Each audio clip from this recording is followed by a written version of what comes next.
Welcome to New Business in Later Life, where we prove that it's never too late to pursue your entrepreneurial dreams. You will meet remarkable individuals who launch successful businesses over 50, sharing their stories, challenges, and enthusiasm.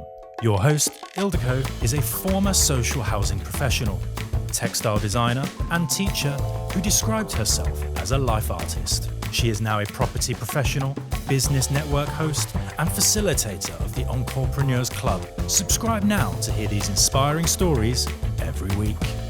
Hi, today in the hot seat is my old friend Rosie Cunningham. Rosie has had a colourful life, and we share intriguing parallels in our careers. In the early 1990s, she managed student accommodation at the university. She was revolutionising schemes to make student accommodation allocation much easier, while I began my housing career in London. I worked as a housing officer, and Rosie was at Plymouth City Council's Urban Regeneration and Empty Homes team. Our paths then intersected again a decade later at her art exhibition in Buckland Monacorum. We both pursued art degrees, Rosie in the late 1990s and I in the mid-2010s. I went along to a lot of art exhibitions at the time, including hers.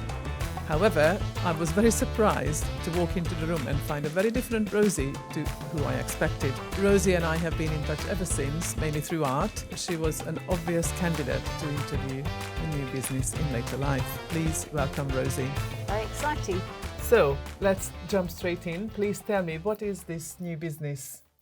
Well, my business is art, and I'm lucky enough to be in business doing what I love to do, which is paint. Amazing. And please tell me, how old were you when you set art up as your full-time business? As a full-time business, it was in 2020. Although I've been painting professionally for over 30 years, I did it along with other jobs, quite varied. Yes. But since 2020, I was lucky enough to be able to say, right, that's it. Not going to do the jobs that have to get done, but do the job I want to do. Awesome. So art is a business. Well, I must admit that I have an artistic background as well. I am a designer, and I came to realize at some point that I can't really make a living out of art. So how do you deal with that? Can you make a living out of your art? Very difficult, unless you're the Damien Hirst or the Tracy Emmons of this world and you don't get the breaks. It is quite difficult. I am lucky enough now, because I'm older, that I have a pension. And so, of course, that subsidised, that one, I guess you could say, pays the bills. And the art side of it puts a little bit of cream on the cake. Oh, that sounds really quite lovely, doesn't it? It does. Now, I know that your artwork is really quite colourful. So how do you promote your artwork? Well, I have my own website. Which is? www.forartsake.co.uk. Excellent. Social media is a big thing. Okay. A lot of artists are out there promoting themselves on social media, so you have to stand out a bit. I think my art stands out in the marketplace, and so I'm fortunate enough to get a lot of contacts through that, through my website, and also I'm on some online websites as well. And also gallery representation is very important. Oh, okay. So sticking with the social media side of things, without sounding ageist, but with somebody else in another episode, I talked about these sort of things. She particularly found it a little difficult to get on with some of the technology. So at your age, which we haven't actually revealed, well, you can reveal it if you wish. I'll leave that to you. Okay. But you're clearly, unfortunately, not 18 anymore. No. Wow, does it show?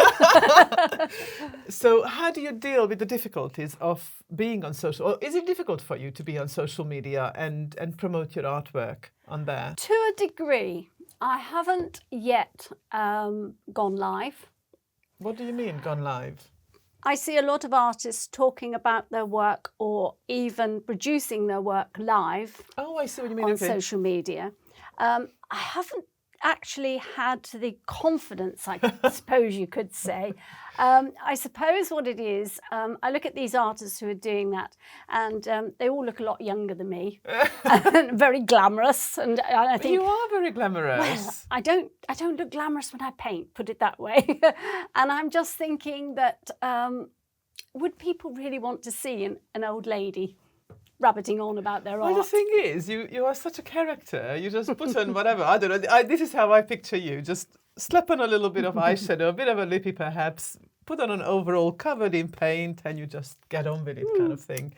And who wouldn't want to see that? Because it is so inspiring. I mean, the whole point of this podcast is having a new business in later life. So I've turned 50, and this is where the whole thing stems from, that I came to realize that the end is now in sight, and it's so considerably closer than the beginning was, and it's just a fact of life. But I've got so much life left in me. Yeah. Why not do things? And here I am doing several businesses at the same time. So just because you're retired from a corporate world, you are doing your art as your business. So why wouldn't people be interested in that? Well, I am working up to it, shall we say, Ildiko. And in the next coming months, maybe I will take the leap. But I do put posts up very regularly because I think that it's important that you keep your profile going, which is, funnily enough, I had a conversation with a good friend of mine who had put a post up about the fact that if you're in business, you need to promote the business. And I said, yes, that's all very well, but we are English. You won't understand this, Ildiko, but we are English, and the reserve is there. And are they going to think I'm boastful, if I put up too many posts, or if I tell people that, oh, well, this piece of art was sold. But you have to do it. In this day and age, I think you have to do it to keep on top of the game. I share the sentiment, and yes, in that sense, I am very English or British, however you want to put it, because yes, I get told all the time, you are in business and I'm in property business, and in order to create that trust kind of funnel where people get to know us, because, as property investors, we are property developers, we're looking for investors, need to put ourselves out there. It is very difficult, even though I've pretty much grown up with technology around me, but the element of putting myself out there every single day, I still find it difficult. I do it periodically, but still certainly not consistently. Yes. So that's awesome to hear that you are at least consistent. Oh, absolutely. I mean, yes, I am being consistent because I know I have to be. I also have a home gallery. Before we go into your home gallery, can we just stick with the social media for just a moment? Just one more question. Do you get any assistance with that, or do you manage that all yourself? No, I do it myself. Would you find it better if somebody else did it for you? It would free up a lot of my time, because it actually does take quite a bit of time. You're chatting to other people as well on social media, because they need to know about you, the person, rather than just you, the artist. Absolutely. People like to know about the person themselves and who they're buying from. And I think that's very important to put over that personal point of view as well. It's interesting. So to assist our listeners who are thinking about setting up a new business, or may have recently set up a new business and they are struggling with certain things. So it's a very interesting point you touched on, that it would free up your time. Do you think that if your time was freed up, you could do more things that would generate you income? That's a difficult one to answer, because I'm still very much invested in doing it myself. The problem with putting it out there to somebody else is that I worry that it won't be so personal. Yes, I know what you mean. And, all these pop stars and, actors and, media influencers and everything, it's not coming from them. Yes. You get that feeling it's not real. Theoretically, you would look for a number of people, and then there would be somebody who would be able to look back through your profile and then pick up your style. Yes. But it's putting that trust into somebody else. But how much do you trust yourself to then actually allow yourself to free up that time to do money-generating tasks in your own business? Or do you see your art business as a money-generating? Oh, I see it as a money-generating business because it is a business. It's not the main reason why I paint. If I don't paint, I'm very miserable and unhappy. And I like to paint, and I paint nearly every day. So I like the personalised point of view coming over. Yes, I know you can probably find a person out there who will go back, like you say, and look at my posts and know the sort of thing that I want to put on and how I want to present it. Yeah. But I'm quite happy with the level of income I'm getting from my art to keep me in the materials I need to buy. Yeah. I don't know, and I've never really sort of sat down and worked it out to say the last sort of penny. I've got my partner for that. He's an accountant. I was going to say you don't do a balance sheet then, do you? I leave him to sort of go, oh, where's this? What's that? But I think we can get onto that later. Yes, yeah. very good thing to have somebody there that's doing the finances for you. I tell you did really well, because I remember back when I was at uni, which was only 10 years ago, doing my textile degree, and I can't actually remember who said this. It might have been a little before that as an artist or designer, as a creative person, you need to marry one of two people, either an accountant or a photographer. You married an accountant and I married a photographer. Well, there you go. So, yeah. Yeah, no, it is true. I mean, I'm not very good with figures and money and whatever, but, he keeps me in tow. Let's move on and talk about your gallery a little bit then. Basically, I was talking about that in the light of social media, because I advertise it through social media to people in Plymouth, mainly, or people who may be visiting you. Yes. And it is difficult with a home gallery to get people across your doorstep. I'm lucky I live on a main road, so I present my art in the window. Yes. So people can see it when they pass by. And I do get people dropping in, but not to the same... Just random people ring your doorbell. Oh, absolutely random people, yes. And when I'm in the studio, I very often don't lock the door so that people can just come in. Do you lock your bedroom? Sorry? Do you lock your bedroom? Well, my bedroom's 3 floors up, so... Oh, that's true, yeah, I suppose. Yeah, I suppose that you've got a lot more value downstairs with all your artwork that's for sale, rather than thinking Absolutely, about... yes. Yeah. No, and I'm right by the front door, so I hear when people come in, and they usually go, hello! And I say, hello! And then I get a nice surprise. Sometimes it's my friend, sometimes it's somebody I don't know. And that's lovely, because, I try to make it, sort of inviting. Yeah, and accessible. Yes, and accessible by leaving the door open. Do I remember right that you painted your house bright pink? Yes. I think that's really quite eye-catching, isn't it? That's ideal for Art Weekender, isn't it? Because it's all isn't pink. It just? The Plymouth Art Weekender is, yes, pink and black. Yeah, but yes, I did. I painted it bright pink. That's totally... You're a girl after my own heart. Absolutely. I don't know. Yeah, my artwork for this podcast is bright pink. Oh, well, there we go. I'll fit in beautifully. I tend to wear bright pink clothes. Yeah. It's toned down today. Yeah. It's that way of basically promoting my home gallery as well. And people do, when they come back. They visit again. That's wonderful. Yeah. But the first initial visit, people are a little sort of reticent, and I understand that. I would be so too. I don't take part in open studios, but I did go and visit a lot of artists who are taking part in open studios, through Drawn to the Valley and Devon Open Studios. I can see that they have the same problem. You don't get many people coming. And people, during open studios, that's the whole point. That people, which is really quite interesting, because even in the run-up to COVID, but certainly during COVID, the whole culture of this open studios concept has changed. That people are now grouping up and going to galleries and locations rather than opening up their own spaces. Yes. So open studios is kind of has literally I find that completely disappointing.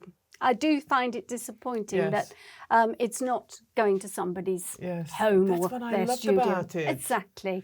You know, it is nice. I think it's nice for people to come to my place and see where I work, where I create, see the art displayed, and sort of think, oh yeah, I can see, you know, how that fits on the wall, and you know, it's nice to see it in a home environment rather than a clinical gallery. Although your environment is not the average home, let's put it mildly.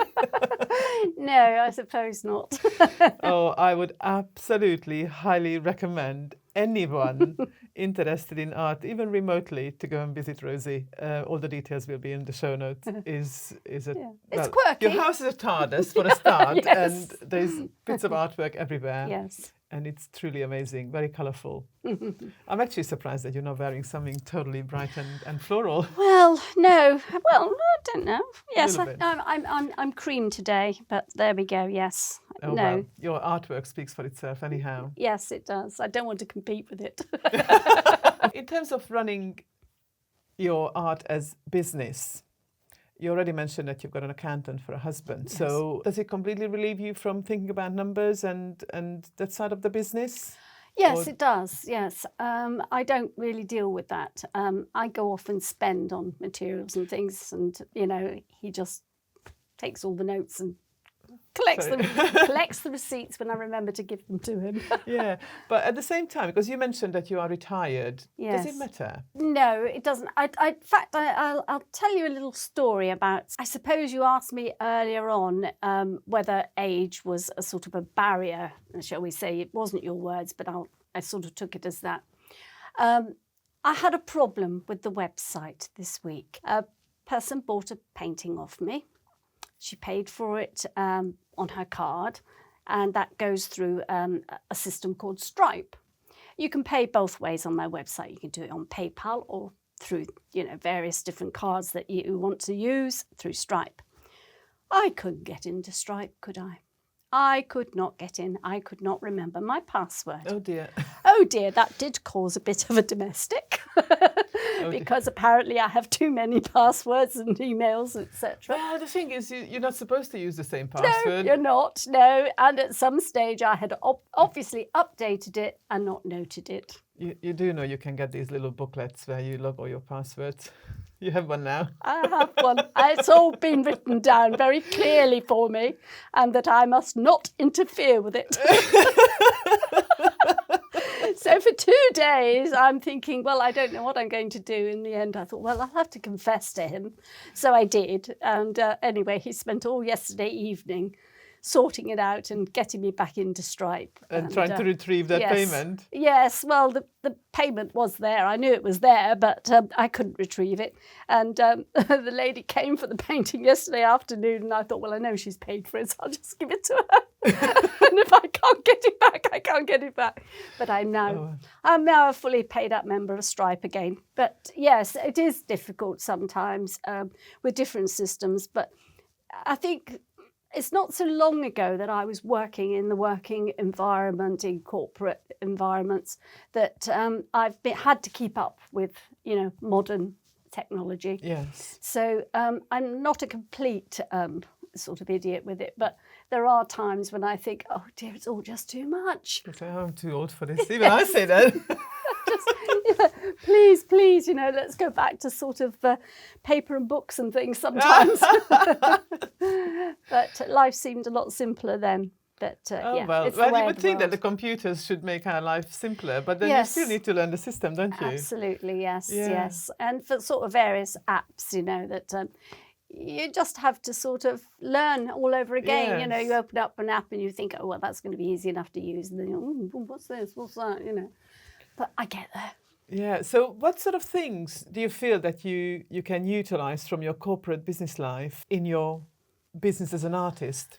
It's two very, very different things. So it's very difficult to find the crossovers, but they are there. And for instance, you know, the technology crossover is one that I think is the main one. Because I've had to keep up with, you know, modern technology. So I don't fear for it. Yeah, so you are at least computer literate? Absolutely. You are familiar with using computer systems? Yes. Databases? Yes. Facebook? I Database? made databases, you know. I'm very confident within my ability to do what I need to do. Okay. I'm not interested in finding out other things about it. I just want to get on, do it, and that's it. It's a means to an end for me. It's not a pleasurable experience. Painting is, I assume, the pleasurable Yes. experience. Yes, yeah, definitely. So what would you need to do to elevate your business to become that Damien Hirst or that Tracy Emin? Get found. You know, somebody finds you. and How would you get promotes found? you. The ambition is always to have somebody that would be rather like a manager, a sort of a promoter of your work. Okay. Not necessarily a dealer, but just a promoter to promote. But it's very, very difficult. It's even difficult to break into new galleries. Galleries tend to want to approach you rather than you approach them. In the past, approached a few galleries, but only through knowing somebody who's already with them and says, "Oh, I'm happy So for it's you a to word of say." mouth. Absolutely. So it's very much about a networking exercise, and I'm not terribly good at that. I tend to, I paint solely on my own. Okay. I enjoy that. I enjoy the solitude. I enjoy to put on what music I want to listen to. Don't have to listen to anybody else's sort of peripheral noise. Having worked in open plan offices, it's wonderful to just be able to sort of hunker you embrace in. Yeah, the you loneliness do. of it. You do, yes. So Can I latch on to the networking side of things? Do you know any environments where you could network with other artists or galleries? Or again, is the who you know, not what you know kind of environment? Yes, I mean, I used to be the co-director of Woohoo Art Events with a very good friend of mine, Anna Fitzgerald. Yes. Was it down in Exmouth, wasn't it? Yes. Yes. And that was very much based around Exmouth and Exeter. And just prior to COVID sort of shutting the world down, we were going to launch into Plymouth. And we were going to do a couple of exhibitions in Plymouth with our group of artists that we had. But obviously that didn't happen. No. And then we tried to do some other things, which it still was very difficult. We took a group of artists into John Lewis in Exeter. All these different things that we tried, and right up to a week before we were going into John Lewis, we weren't sure whether the store was going to reopen or not. And so it all got so, I don't know, so difficult, and it took the shine away from doing it all. What a shame. Yeah. You'd sort of organise. These things take a lot of organisation, Yes. I'm sure you realise.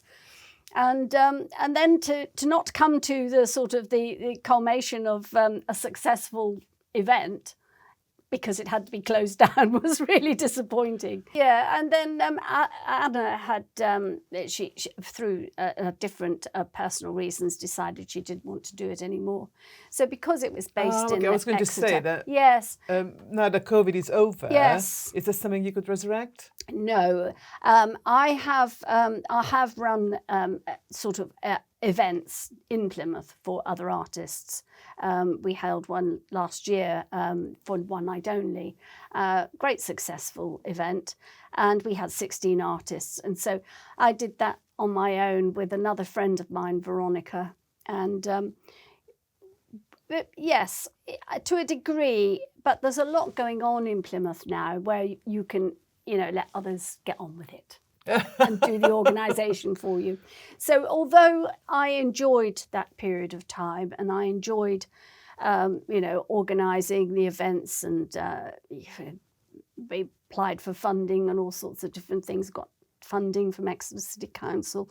It was a nice period of time, but I don't want to go back to that now. That's I'm happy doing what I'm doing. From the things you are saying, it kind of comes across to me that marketing is definitely one of the hardest parts of making art a successful business. Am I right to kind of conclude Yes. that in a way? Absolutely. I mean, art, it goes to show really, there's a lot of galleries that are just closing. It's a bit like pubs. You can sort of, the pubs are closing, the galleries are closing. It's the economic climate, I suppose, has a lot to do with it. But also, I think that people tend to buy art in a different way these days.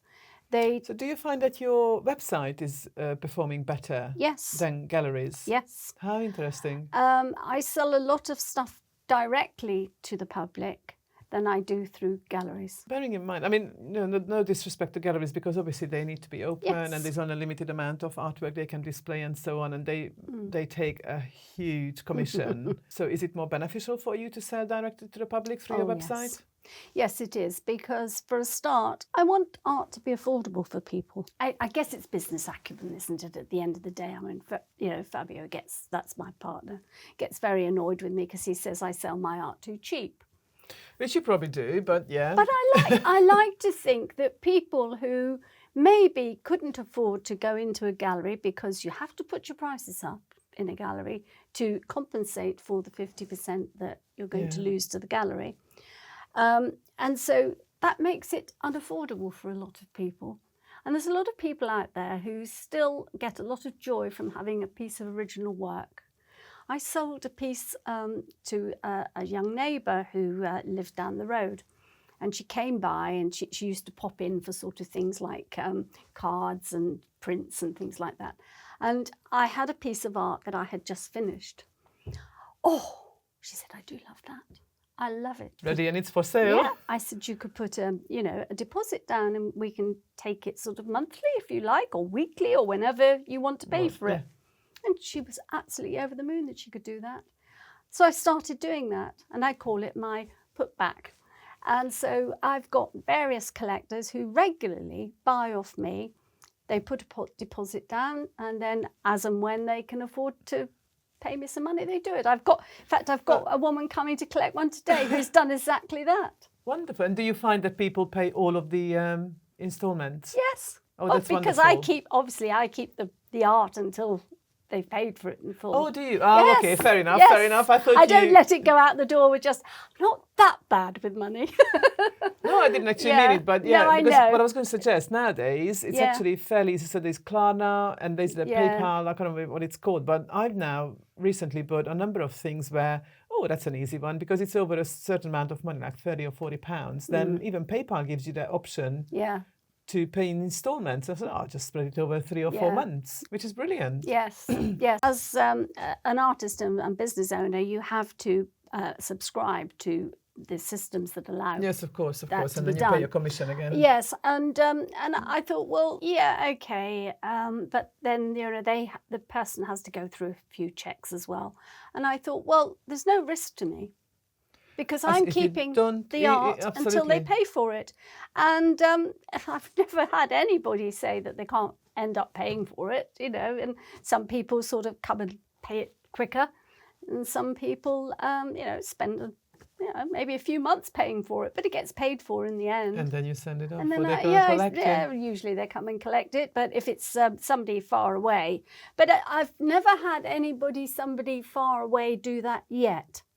It seems to be people who come to the gallery, trust me, know that I'll have it all there waiting for them when they've Well, they see your gallery full of artwork, so I suppose...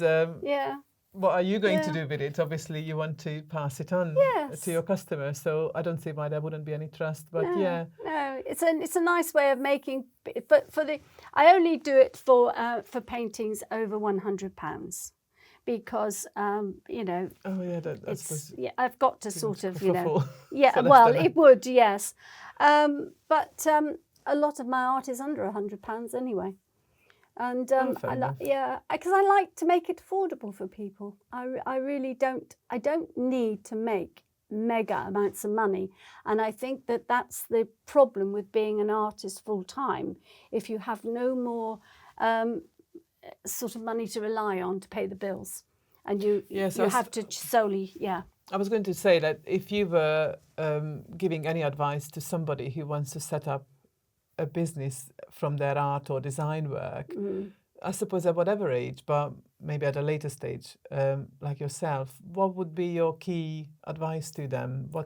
I would say that be sure that you are going to be able to sell enough to keep yourself, because it could become quite stressful, I think, if you were producing work that wasn't selling and you weren't making enough, to keep yourself going, basically, with bills, etc. I mean, I've been very fortunate, and I think that it's because I think I have promoted myself quite a bit that I think, I have been successful. And for instance, very recently, I was approached by Sass Bell. Have you heard of Sass Bell? No. The homeware company. Okay. Yeah, they're a very popular sort of homeware company, and I've done a range of mugs and vases and coasters. Okay. And that will be launched quite soon, I think. Are you very selective of which pieces of artwork and how many pieces of artwork No, you they give them? commissioned me. They commissioned me to do the artwork. Oh, okay. So it's very specifically for their range. Oh yes, for their Okay, then. range. Yeah, and I mean it's of no sort of risk to me. I mean I haven't got to pay for it, so they must believe in me to do that. Now, from the business point of view, I Yeah. may not remember everything exactly, because obviously I did my degree 9 years ago or 8 years ago, and we did obviously learn about how to monetize our Yeah. artwork. Did you, for example, seek legal advice on how to sell that artwork? So are you selling the artwork as a one-off, or are you selling it on a whatever, you get a commission for every single piece they sell nationwide? Yes. How do you make sure that you get the best deal out of it? Yeah. When I met up with Richard, that's the owner of Sass Bell, we had that conversation, and he said, I don't know how you want to approach this. He said, my offer is that we can do a one-off payment, which would be negotiated between yourself and me, or you would take a commission on net sales. And I'd already had that conversation with both Fabio, my partner, and Jacob, my son, who's a lawyer. Okay, so you're very well equipped in the family with an accountant and a lawyer. That's amazing. Yes. So I had that conversation with them, and they both said, right, he'll offer you a one-off payment, or he'll offer you commission. Go for commission. And so that's what I did. Did Fabio sit down and said, okay, if they offer, I mean, I don't actually know what the commission would be, let's say 1%, how many, and there is a one-off payment, how many pieces of mugs and coasters and whatever else need to be sold to make up that one-off commission, and over what kind of time, and at what point will it become effectively profitable for you? So did Fabio sit down and do any well, both Fabio numbers? and Jacob agreed that a 10% commission would be appropriate. Okay. So that's what I asked for, and Richard said, well, that's funny, because that's what I was going to offer. So it was as good as that. Yeah, it was sorted. Jake, obviously we've got a legal agreement. Yeah, that's really quite essential in business, isn't it? Absolutely, yes. So that was all sorted out by him. Funnily enough, just before, do you remember my event you came to at the gallery? In the summer? Yes, it was just before. I was busy painting my mural out in the backyard. And so that was back in June. And we've just about, they've just gone off to the pottery place to get the samples now. I've approved the designs. Obviously, it all has to be approved by me as well. And we're just waiting for the samples to come back. Awesome. That's very exciting times for you. So this is a completely new line in the business? It is. It's something that I've never wanted to do. I never wanted to put my art on homeware or anything. So what's the change of heart? Well, it was basically because I didn't feel that I'd been offered various different ways of doing it before. I'd been offered, somebody had some printing thing they could put on mugs and all, and I looked at it and I thought, bit tacky, don't like that. So I didn't go down that route. But when this guy phoned me and he said he represented, well, he was the owner of Sass Bell. And he said, oh, you'll know my homework. And actually, I didn't at the time, but I looked them up and I realised that it was a good company and that their stuff was really quite nice. And my sister-in-law, she looked at, she said, oh, Sass and Bell, oh, I love their stuff. So I thought, oh, all right, I know now. It's quite good. I need to look that up. Good, yeah.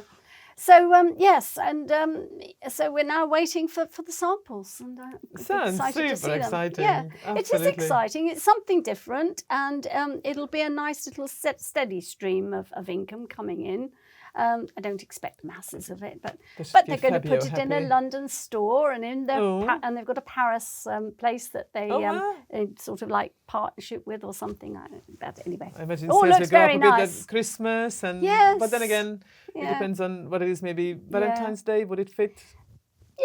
Yeah, it could, I suppose, if someone loves it. Yes, there are birthdays throughout a year. Yeah. So, well, so that's something new. So I suppose in a way that has expanded my business in a different way. So I've also looked for different outlets for my art rather than just galleries as well. So what kind of places have you found, or what sort of directions would you be thinking? Well, funnily enough, through Plymouth Business Networking, which you introduced me to, I met a lovely young lady there who offered to put my art in her Barbican Airbnbs, and so she's putting it there with a direct QR code. I'm into QR codes. There you go. You see, there you go. Yeah, I'd be taught that. I just sort of a little tagline, like the modern grandma. QR codes. So yeah, I mean they're displayed with QR codes, which takes them directly to the piece on my website, and through that I've now also made contact with another Airbnb on the Hoe, and I'm taking 3 of my paintings down there next week.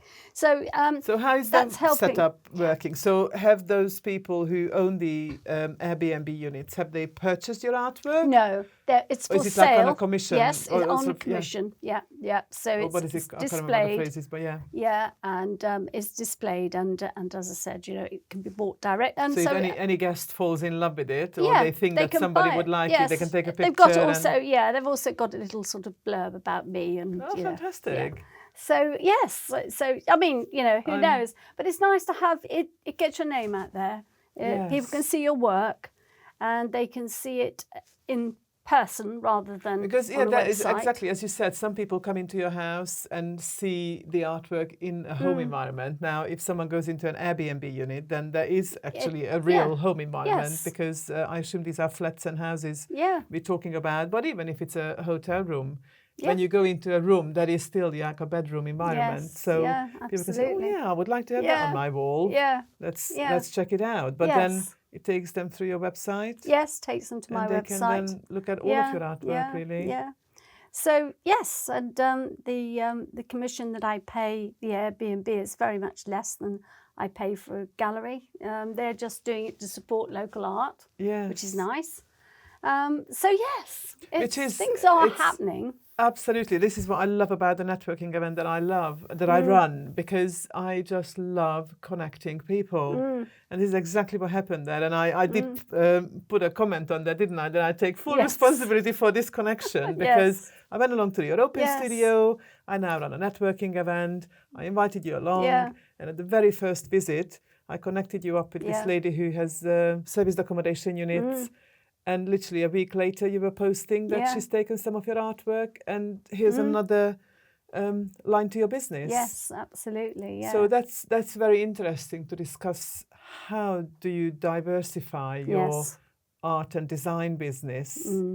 And so far, you've gone through having a gallery of your own, going into others' galleries, having your artwork on homeware products. Promoting it in serviced accommodation units. Are there any other ways where you are selling? Your website, obviously. My website, yes. No, not really. I think it's enough for me as a one-man band, one-woman band. Aren't we all Let's meant not to be sexist. Aren't we all meant to sort of call ourselves males these days? It's actors instead of actresses and things. In my day, you called yourself an actress if you were female. Now you call yourself an actor. I was on the board of Drone Trovelli, and it's like there was a lady who came in to be a chairperson, and it's okay if you don't want to call her a chairwoman, but chairperson. No, it's a chairman. It's like That's just so wrong. Yeah. She's a woman. Yeah, I know. But there we are. There's something that I've had to learn. Yes, so I think I'm happy with the level of sales I have at the moment. Fair enough. But if the opportunities come along, then I will look at them. You know, I'm always up for something new, like I was with Sass Bell. I mean, it was not something I went looking for. I was going to ask you that. So how did the owner of Sass Bell find you? Through a gallery, actually, saw my work in a gallery and thought, that's the artist I want to design my new range. Okay, I was wondering if it may have come through your social media posting. No, it was actually it was like physically through going into a gallery. He was looking, they have a lot of environmental credentials, basically. The gallery? Yes. Right. No, not the gallery, Sass Bell. Right, okay. He wanted to look for local artists so that they could support local art as well through their business. Obviously, that's very good for them, but it's also very good for me. So it's awesome. Hey ho, you know, that's what business is about. You know, you help other people. That's kind of interesting, and in that sense, like putting your artwork out into the galleries, it's a networking of its own kind, isn't it? It is really, yes. You know, I mean, I have done well out of galleries, but you know, it does mean that people pay a little bit more for the art. But then some people can afford to do that, and that's fine. That's lovely, you know. But I'd also like to think that I can offer something that, you know, is more obtainable for people who want to actually have a piece of original art. So do you think that with these new avenues, they would be growing your art as a business? I think so. And do you have the capacity, the capability, or the will to allow your art business to grow? Most days I do. There's some days where I think, I've had enough. I'm just a little old lady here trying to make it. I mean, I am 76, going on 77. And so I'm 4 years away from my 80th birthday. But then I look at other artists who, well, you never retire as an artist. There was going to be a question somewhere down the line, like, are you considering retirement in any shape or form? No, never. I shall be an artist till the day I die. I shall continue painting as long as my eyesight is okay to do so. But then again, okay? Well, it's okay. I think I need a stronger pair of glasses, mind you. Or maybe just go towards the what's it called? More impressionist. Yes. Yes. But no, I will never retire because, and that's, I think, what I said when I began.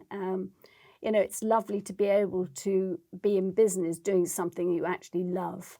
And I love to paint. I hear that all the time in business. I've gone into property. Yes. And so I do a lot of property networking, and I do business networking. And then, of course, I franchised a property and business networking event to Plymouth from Exeter.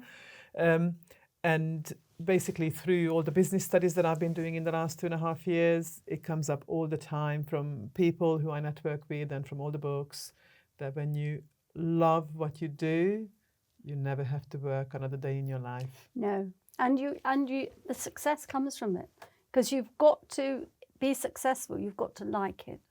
You've got to love doing it. You know, if it's a chore. I mean, I've worked all my life in various different jobs, some which gave me more pleasure than others.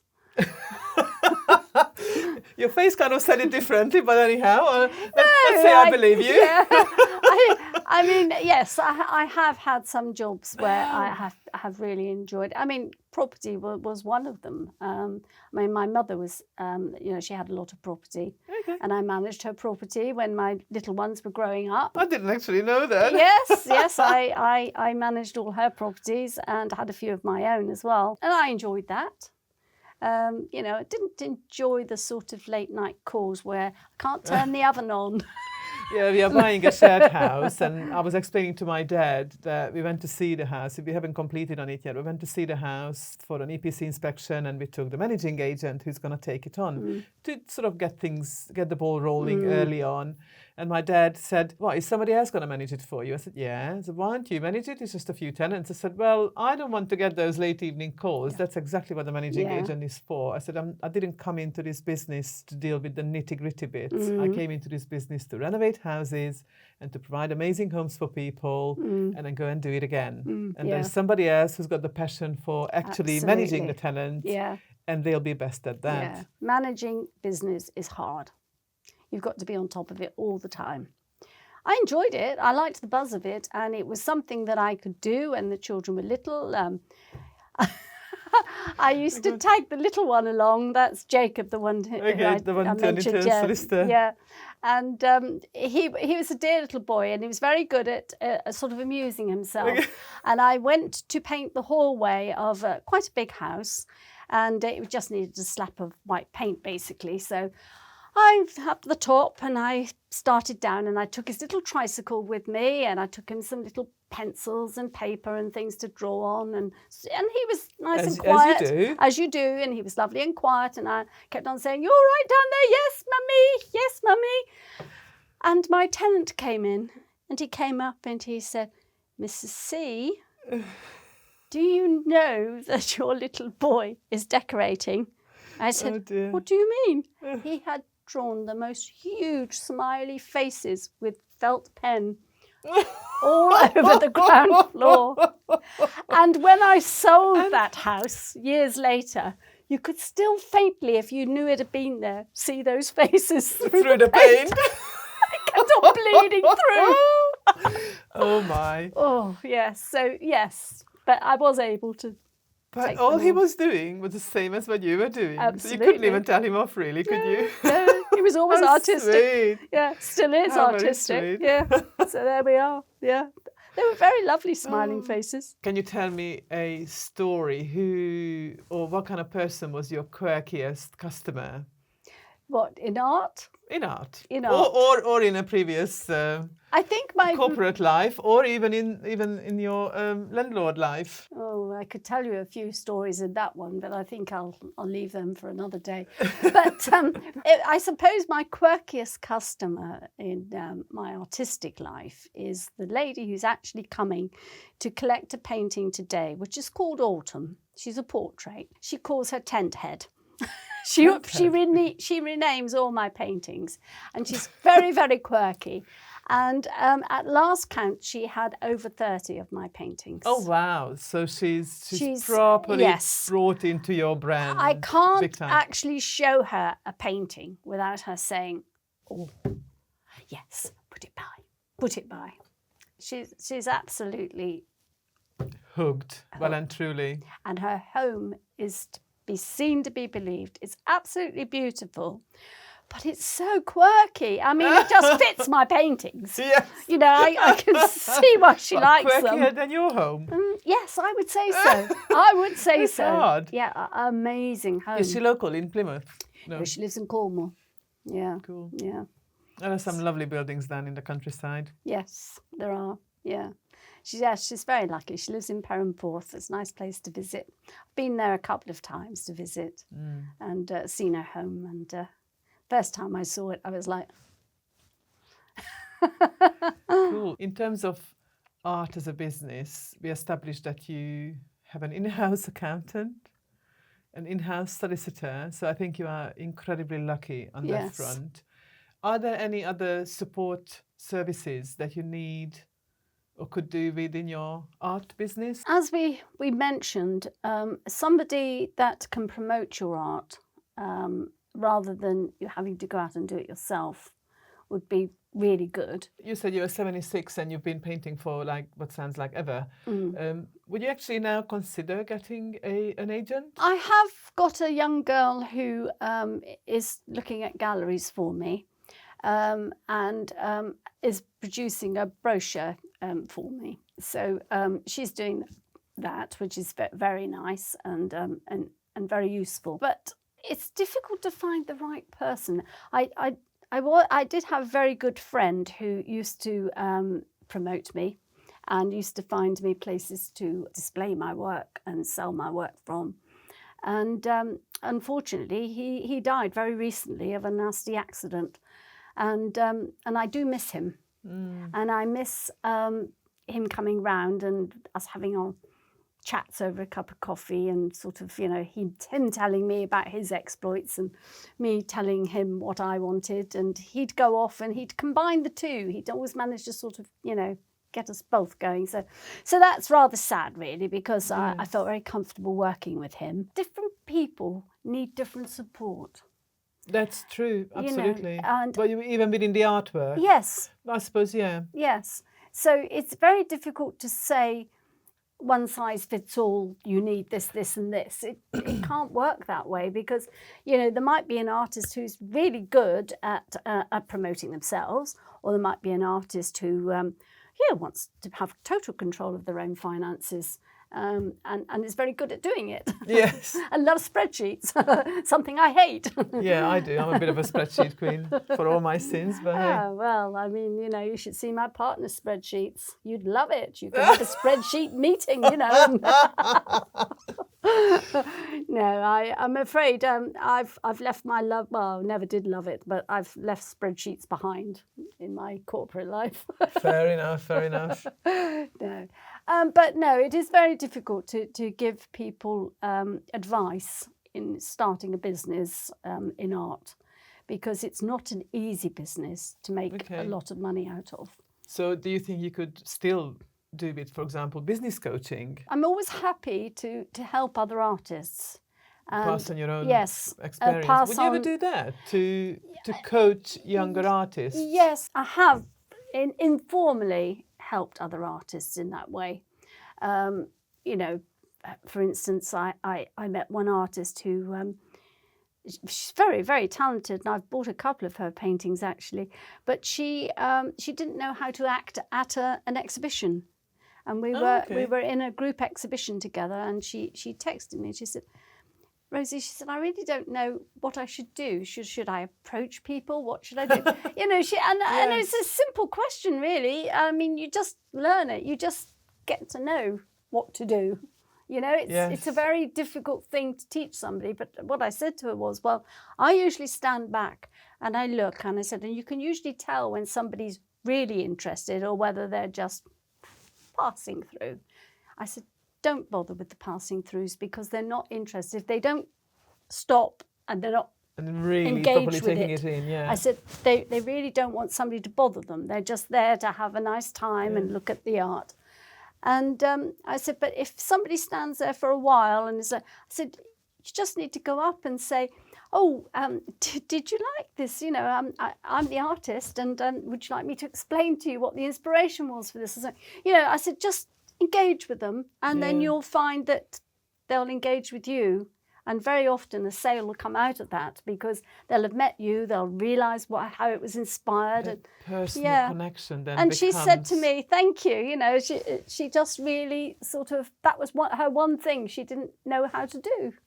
Oh, and sounds wonderful. Yeah, so I like to help people. I won't tell them unless they want the help. They come to me, because I think, well, that's a bit presumptuous. They probably know what to do, and if they don't, they're going to ask. And I always say to people, you know, I'm very approachable.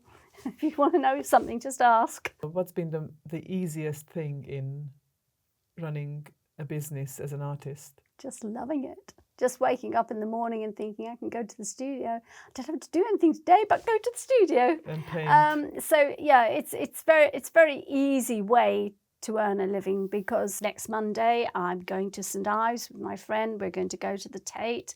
We're going to have once a month we go out and we, you know, do a sort of a gallery tour, as we call it.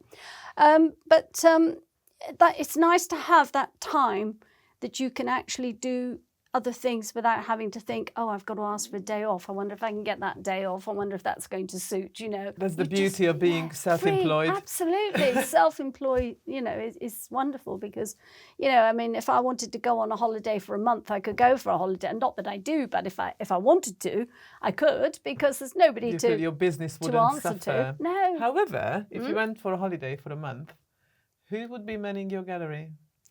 Well, my partner probably, because we wouldn't take we him? never holiday together. We go away for weekends and things like that together, but we never do because he's Italian and he goes home to see his parents, Right. and so that's where his holiday is used up. And I usually holiday with my ex. Okay. Yeah, so- Interesting. That's a little unconventional, but It doesn't matter. It's all part of the family, isn't it? So we usually take my granddaughter, although right. Okay. she is 14 now. Oh my and word! I yes, remember when she was. I know. toddler-ish. She's 14 now, and quite the young lady. And went on holiday with her dad though, so she's still ready to go on holiday with the family. But I Right. reckon in a couple of years' time it'll be, I don't want to go on holiday with you. I want to go off with my boyfriend somewhere. And that's when you will all have a heart attack. Oh yes, but no. So yes, it's that freedom. It's that freedom of being able to do what you want to do when you want to do it, Yeah. and that not is having to ask for permission. definitely an to do absolute so. advantage. Yeah, absolutely, Of being And that's- being self-employed without doubt. absolutely. I mean, in any business, if you're self-employed, Yes and no. It's kind of like when you're a tradesperson, for example, or sole trader generally, if you don't work, you don't get paid. no, yes, That's why I consider myself fortunate, but then again, we make our own fortune, don't we? Mm-hmm. That I was able to retire from a 9-to-5 job. I rent out my spare rooms. So I already become time-free from Yes. property. yeah, Now I'm working on businesses to become financially free yes. from property and Yes. networking and Oh, podcasting. you'll be good at it. Thank you. You have to be very organised with property, Okay. and you're Thank you for organised. that. Well, yeah, I am. I tend to be fairly Yes. organised indeed. I need to brush up on what you seem to be very good at is the social media and the consistency of being present in social media without Yeah, doubt. it is important, I think, in this day and age. And I sometimes find myself scrolling things I don't want to scroll.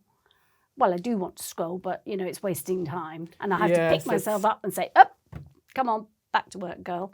You know that is the problem with social media. It can take over your life if you know. Some people are quite addicted to it, aren't they? Oh yes, my goodness. Yeah. But fortunately, as business people, we have a purpose to our lives Yes, to run a exactly. business and build a business and make it successful. So yes, I very much restrict the amount of time that I just blatantly scroll or Yes. scroll over things that are not important and pay a bit more attention to engaging with people Yeah. who I need to engage with, Yes. even if I consume, but still consume it in a business-minded way. Yes.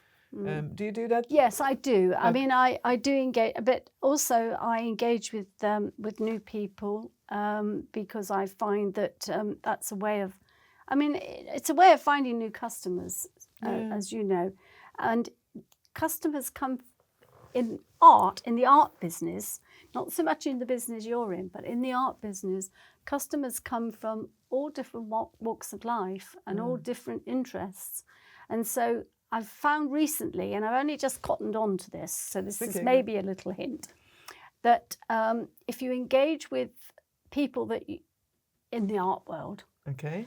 they're going to like your posts, they're going to engage with you, but they're not necessarily going to buy your from art. you, no.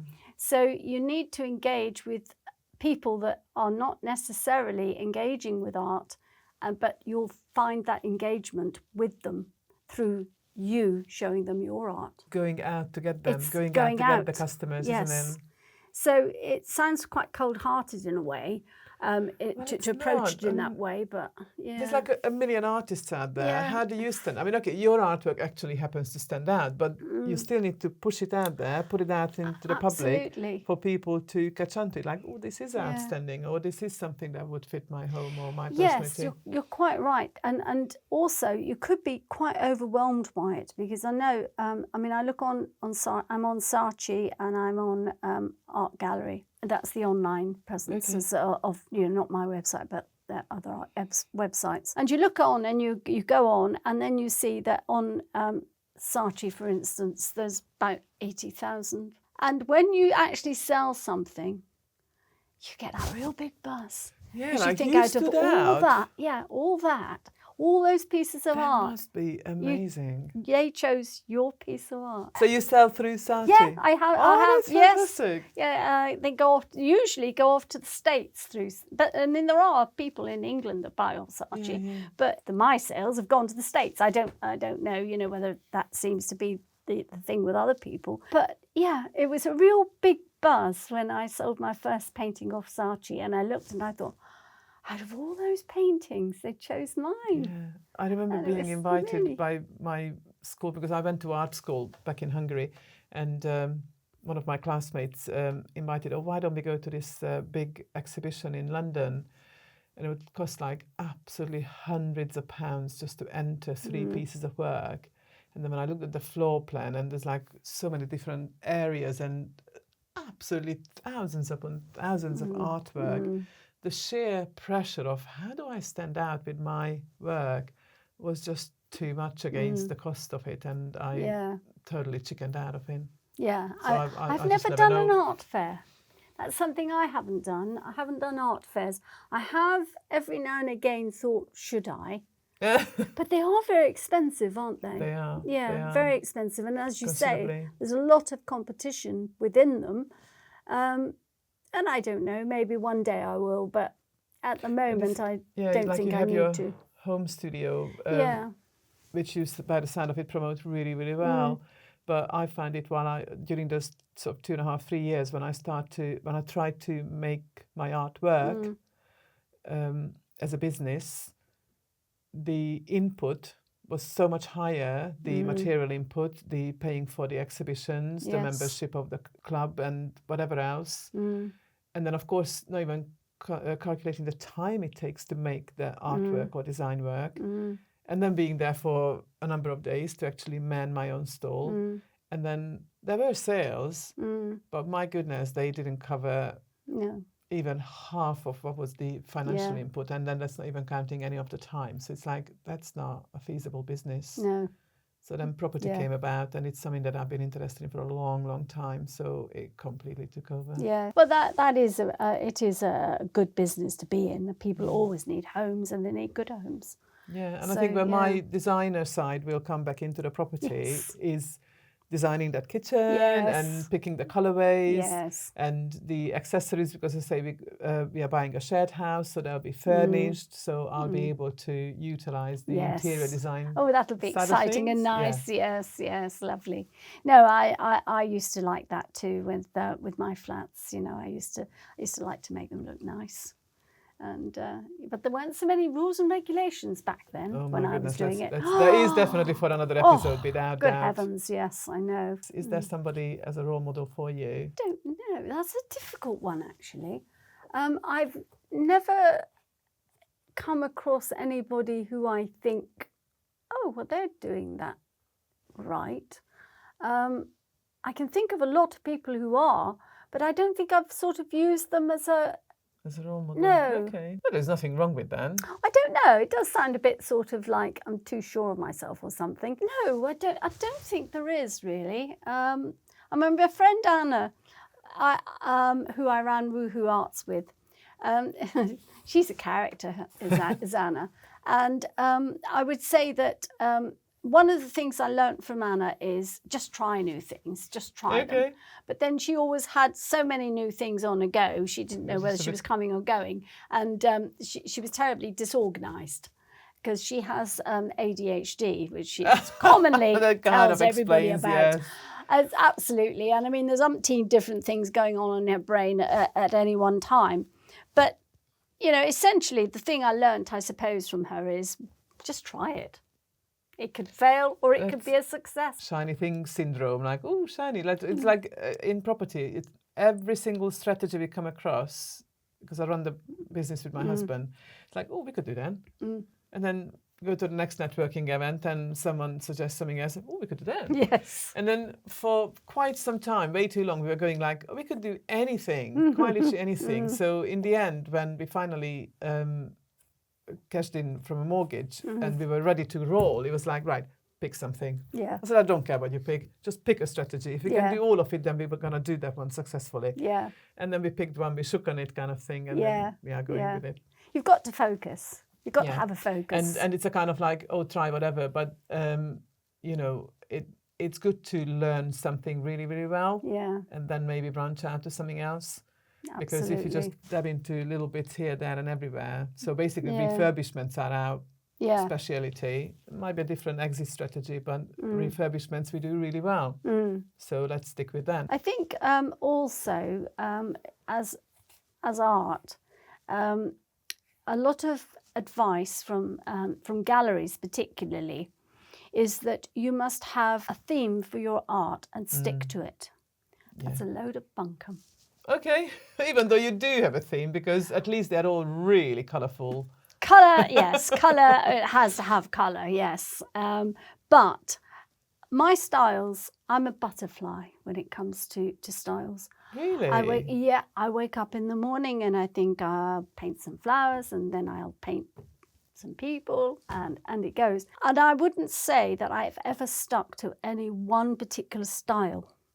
Not a style. How weird, because I walk into your house and there is such a distinct style of Rosie. Do you think so? Even between your contemporary pieces and your figurative That's pieces. That's interesting. Absolutely. That is interesting, because I think I've that's very always recognisable. Even when you've come out with new concepts, they build on the previous ones. Really? So your artwork is really quite recognisable. So maybe I'm doing myself a bit of a disservice then, because I've always thought that because I'm so diverse in what I paint, that my style is not recognisable. But maybe it is. Two very different things, and we have conversed about it some years ago. I remember when you did that little residency in Studio 102. Oh yes. When you back then you were painting your ladies. Yes. And then you had the non-figurative ones. Yes. But even the non-figurative, although they varied in colour, but they still somewhat resembled in style. Yeah. And yes, you can put two pieces together and you say they're completely different because one lady is a brunette and one lady is a blonde. And one wears a blue jumper and the other one wears a pink jumper. So you can go into details to say it's different, but it's not. They're two portraits. The style does come through. Oh, that's good to know, because it always sort of slightly worried me that, you know, I was sort of... But this is where you've got that brand loyalty from a number of your customers, because, I suppose so. Because your work is recognisable as Rosie Cunningham. Yeah, I suppose so, yeah. Totally. Okay, I'll take that one. Or like your murals, because you've got a number of murals around the city now. Yes. Do they help people getting to know you or finding out about you? Surprisingly so. A lot of people have Surprisingly? I mean, come on, you've got these big murals out in the city. Of course, that's But I didn't think it would have that effect of people wanting to come and buy my art. Why not? I don't know. I just thought artwork on I public sort display. of thought of them as a sort of separate entity somehow. I don't know whether. Totally Yeah, I suppose they are. Yeah, rather weird. How did you turn your biggest "I'm too old for this" kind of moment to your greatest business triumph? Oh dear, I've never really. My problem is I've never thought I'm too old for anything. I'm still 20 up there. I think that's good. But I look in the mirror and there's another tale to tell. I'm trying to get up from a chair. Yeah, I know. Oh gosh, yes, yeah. Don't tell me about it. Yeah, getting up the stairs. I have my Stanner lift. Have you now? No, it's Fabio. He gets under it and he goes, "Come on." And I'm sure that he is enjoying doing that. Yeah. Absolutely. We have a laugh. We have a giggle. Yeah. Yes. Oh, you have to. You do. Life is a giggle. Yeah. So, have you turned anything from your previous life, any part of your life, whether it's the previous corporate world or the art world, into a superpower? Just keep going. You know, just don't give up. Basically, because you know there have been times in my previous life where some of the jobs have been quite stressful and demanding, and you know, just don't give up. You know, you get there in the end, even if it does seem the road is going to be a bit hard. you will get there, you know. But at the same time, you never get there because you just keep going anyway. Well, yes. Because you get there and then what? It's like, Yeah. oh, I'm just going to sit I'm down here and do now. nothing. And Yeah. you said you're never going to retire. Never, ever. No. So I think, yeah, this sort of going to get there. Oh, it's just a checkpoint, isn't it? Yes, yeah, So, it oh, is. yeah, I've done this. So what's next? Yes, yeah. I think I've achieved what I wanted to achieve, which is I've been successful in my corporate life.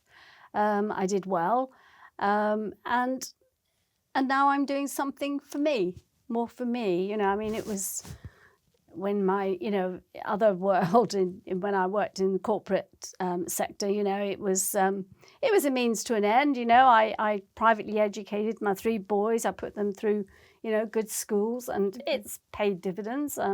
You know, I've got one that's a barrister. Solicitor. Yeah, I've got another who's a barrister, and yes, it was a means, that I had to earn good money to do it, and I did that, and so I kept on and I persevered in that life. But my art was always my time for me, and I always did paint, and it wasn't until 1995, actually, the year before my mother died, that I actually started to sell my art. Okay. I went to have some paintings framed in a framing shop, and the owner said, "Oh, do you ever exhibit your paintings?" And I said, "No, they're just decoration for the walls." Yeah.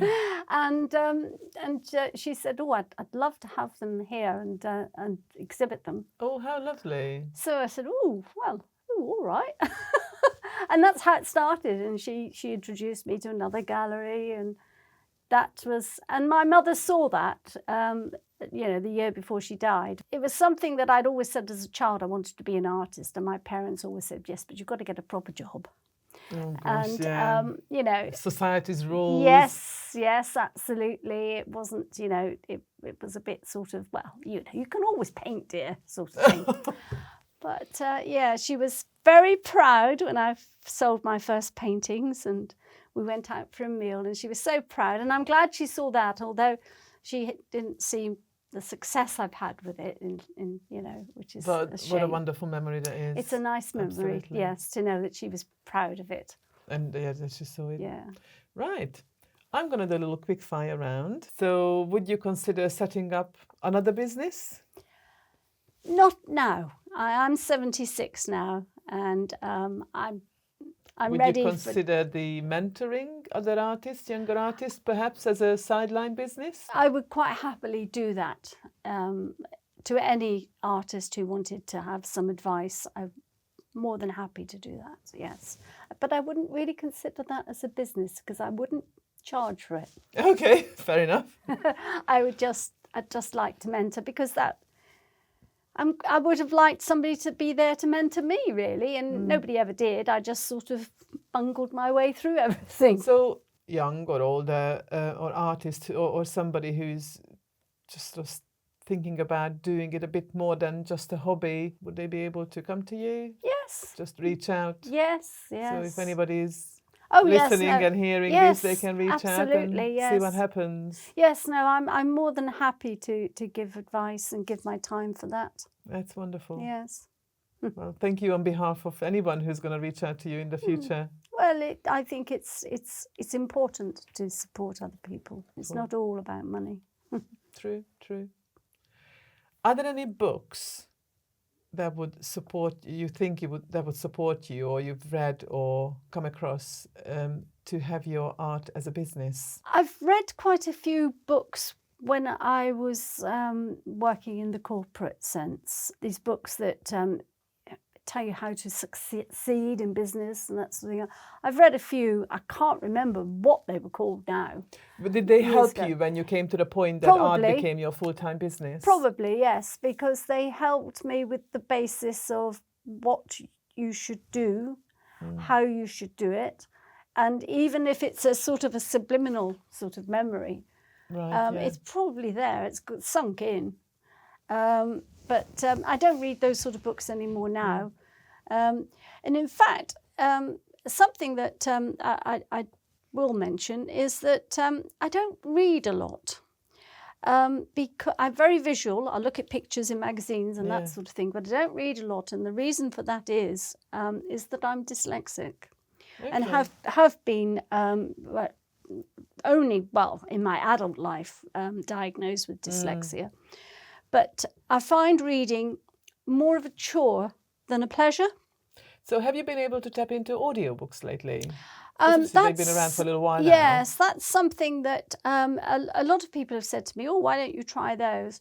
And yes, but I tend to listen to music more than to listen while you work. Yes. But do you go out for a walk and mind you, I must admit, I've become totally addicted to audiobooks, especially, well, I lost my dog now, but when I got into audiobooks, I still had her. So I would literally stick the earphones in, put an audiobook on and just go for a half an hour, 40-minute walk with her. And I actually found that I was walking faster, so it was better for me, for health. Yes, yes. So it's something that I keep trying to reintroduce into my daily routine, and periodically I'm managing, and then periodically it sort of falls away. But like ironing, cleaning, that kind of times. Yes. Not necessarily working time, because I get you that you want your choice of music. But when there's like dead kind of time when you're doing stuff that...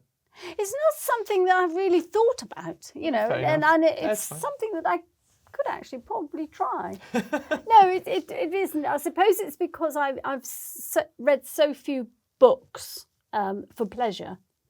You know, I mean, obviously I've the number of legal agreements and all I've had to read in my life, you know, and I used to, for instance, when I worked at the university, I used to have to do the license agreements for the halls of residence. And I used to go in at an ungodly hour about 7 o'clock in the morning, because I'm always much better being able to sort of focus on the reading early in the morning. Quiet around you. But yeah, quiet as well. But when it gets later in the day and I get tireder, it gets more difficult. Yeah, then suddenly the letters. Yeah, I mean, it all moves around. In the business world, one of the most recommended books is The Miracle Morning. Like get up 3 o'clock in the morning to do a whole lot of work while it's quiet around you, even in the office or at home or whatever. Yeah. And it doesn't work for me, but like it works for my husband and many other people. Yeah, well, it certainly works for me. So if you don't read books, do you listen to any podcasts? Not at the moment. Okay. But this will probably get me into listening to some. Yeah, because podcasts are, again, well, in the business world, tend to be very popular. But there's like so many different podcasts. Yes. So just like the audiobooks. And the nice thing about it, I suppose, is they tend to be shorter. Yes. I mean, some are only 15 minutes, half an hour, Yes. 45 minutes. And then some other ones can get a lot longer. No, it's something that I probably will get into. Probably as time goes on and, you know, my concentration levels. I mean, I was painting up till 9 o'clock last night. But I know that as time goes on, I probably won't have the energy to paint that long. Quite that much. And I shall have to sort of limit myself a bit, because, you know, else I'll just get too tired and won't be able to do anything. So, yeah, and then I will start doing things like that. That'll be my semi-retirement. To start listening to podcasts and paint a little bit less. Yeah. Oh, well. I don't think you're going to get there. No, probably not. Well, I hope you enjoy the rest of your life painting it away, painting your beautiful ladies and flowers and non-figurative paintings as well. Yes. And I'm looking forward to your what's it called? The donut. Oh, my techno donut. The techno donut. It's currently sitting on a shelf. Ah, right. It hasn't found its way onto the wall yet, but I'm sure it will. But it is on display. Well, actually, I have quite a few paintings on shelves. Yeah, because it's on a box frame. It's actually quite happily sitting on a shelf. So it's on daily side, but I'm looking forward to finding a place for it one day. Oh, it might be in our next home. You never know, but it is out there. It's very colourful. Yes, it is. I actually painted our wall white so that we can put loads of colourful stuff on there, and it's not the wall that dominates the house, but it's the artwork and things like that. So thank you very much, Rosie, for coming along. My and pleasure, joining Ilke. me on New Business in Later Life. I wish you all the best for the future. A big thank you to Rosie for brightening our day with her story. I hope Rosie's artistic journey has sparked your creativity. At New Business in Later Life, we believe it's never too late to turn your passion into a profession. If you've been dreaming of starting a creative business, let Rosie's colourful story empower you to take that first step. Remember, your unique perspective is your greatest asset. If you would like to explore Rosie's vibrant artwork, check the show notes for her details. Thank you.